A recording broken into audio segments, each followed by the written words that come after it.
Hello, hello, boys and girls, this is Undershield, of course, and welcome to another Battlefield 3 video, or gameplay, commentary stuff. And this, I gotta say, has been the most fun game in a long time. Had this the other day, and it was fucking fun, but as usually when it's very even and fun, it doesn't always mean victory. I'm sorry, I had to spoil it. I'm an asshole, I know. No, I'm guessing most of you guys don't care that much about exactly what happens in the gameplay anymore, because, to be honest, it's basically the same thing. Anders kills people, people kill Anders. Anders kills more people, a person kills Anders. Anders kills a few more people, Anders get killed again. It's kind of the same thing over and over again. kind of hard to be new thinking and stuff like that, especially since I have a huge lack of imagination. But I saw a few of you guys requested that I would try to do the commentary kind of like I did it in back in the days. So I'm gonna explain what I'm using and all that kind of good stuff. I'm playing engineer right here, using the MTAR with the foregrip, the silencer, and the red dot sight. I'm pretty sure it's named the red dot sight. I just call it the red dot sight. And Glock 18, this was actually suppressed, and this was actually one of my favorite sidearms, to be honest. I love the Glock 18 simply because it so much power. I mean, sure, you shoot up all your rounds quickly as fuck, but you usually only use the sidearm when you're low on ammo and you don't have time to reload, so just ripping that out and just blasting away your like 18 shots in like half a second is pretty goddamn awesome. This is of course one of the new maps from the, I was about to say back to Karkin expansion, but the Aftermath. I think this is the Palace map. Yeah, this is the Palace map. And C here, or B, or A rather, that I just armed, is pretty easy to get to since it's in one of these nice buildings. It's easy to get to from many different locations. But the problem is with B is hard as fuck to get. B is almost impossible, because what usually happens here is just what's going on right now. The tank, the T-90 Russian tank, just camps the shit out of A or B, I mean, and just rapes you, just like you raped me. And by the way, this gameplay was actually 25 minutes long, but for the sake of not making a fucking 25-minute long 1080p video, because I just can't afford to waste that much time. It would take hours to render it. It takes about 1 hour to render this video. Imagine a 25-minute video. Yeah, it's not that hard. 2.5 hours. But anyways, that means I can't use my computer for 2.5 hours, and that I can't do that. I'm sorry, guys. But I also think it becomes better videos if I don't fucking waste a ton of time, because there's like a part here where I die like 10 times in a row just trying to arm the objective at the next point over and over again. Finally I arm it and it blows up, but just after like 10 fucking tries. Destruction still works great in Battlefield as usual, but I'm not using it that much on this map, I've noticed. I'm going more for the direct hits, because it's kind of hard to know, like on these new maps, what buildings will collapse and not. Don't know really what, but here we go. I'm right at B, trying to get it, and you see all of the skulls around me, the dead friendlies, and I'm just trying to stand up to shoot a rocket, and I just get massacred straight away. I didn't stand a choice, or stand a chance. And this is basically the two routes you can take. Either you go directly here to the left, or you go to the right, like I'm planning to do here, but there's tons of snipers and dudes covering here, so I'm kind of like scared of going there. And also the tank, of course, since this is basically right in front of their spawn. So I decided to move up. Don't see any friendlies. The tank is actually pulling out, but there's a shitload of enemies in here. But luckily, they did not count on the surprise box X-Man. Number uno. It's at the end of sale. Very nice. I like it. And look at that. Oh my god, fucking awesome friendly squad mate actually resurrects me, so I'm able to plant the fucking bomb. Great fucking work, dude.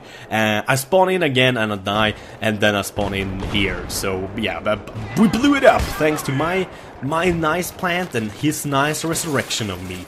Very nice indeed. Very nice indeed.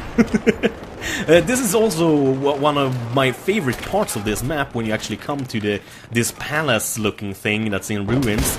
And the palace is just so nicely formed with a lot of ways to get up, but still kind of choke points, so it gets really interesting. And here, as usual, you have no chance to get a fucking medikit. So I decide to just run for it. I'm like, fuck this, I'm legging it.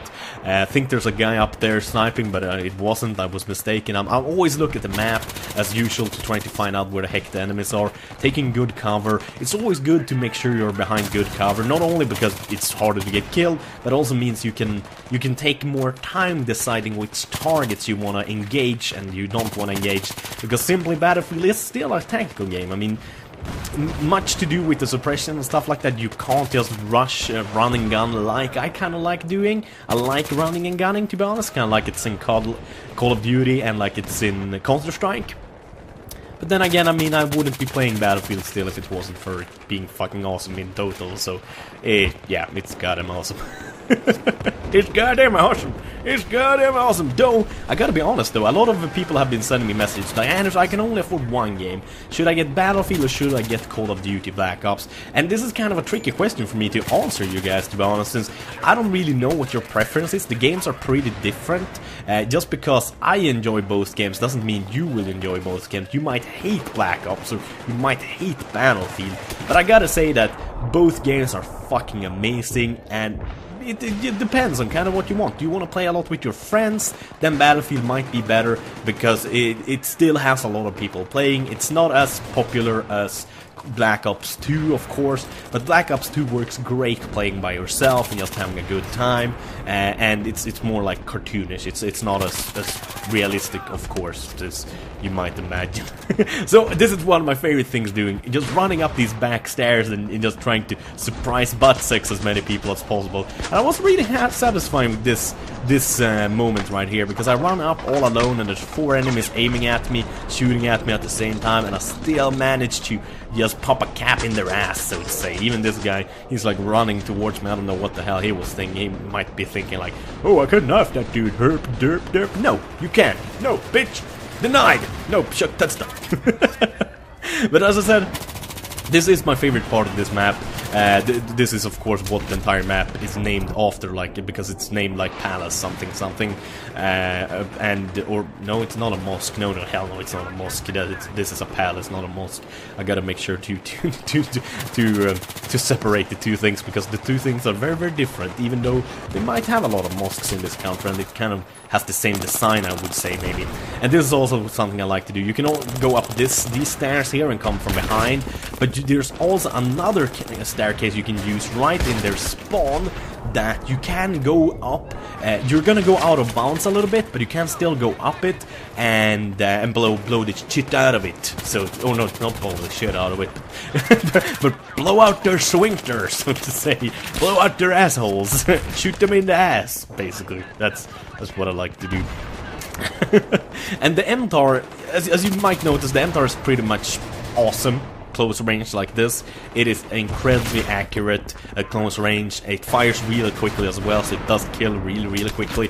I would say it's almost as good as an M16A3 or maybe an AEK almost. Maybe not as good as a FAMAS close range, but it's damn good anyways. And it does reload really quickly, and that's something I always look for, because reloading quickly is always key. You want to be able to reload in under 2 seconds, and it's just about 2 seconds the MTAR to reload. It's not as slow as many other assault rifles or submachine guns, since it's a submachine gun in the engineer class. And then you have this fierce battle over these two MCOMs in this construction site going on here, and this is hard. I died about 10 times trying to arm and defend this BMCOM. It's the one that I had the most problem with during this match, but the A one is actually harder usually. And now we're getting close to the end. Will we get it or will we not get it? No, I actually spoiled it in the beginning by saying we didn't get it, but I might have been lying, who knows? Might have been sneaky Anders trolling you guys. Who knows? You never know. You have no clue.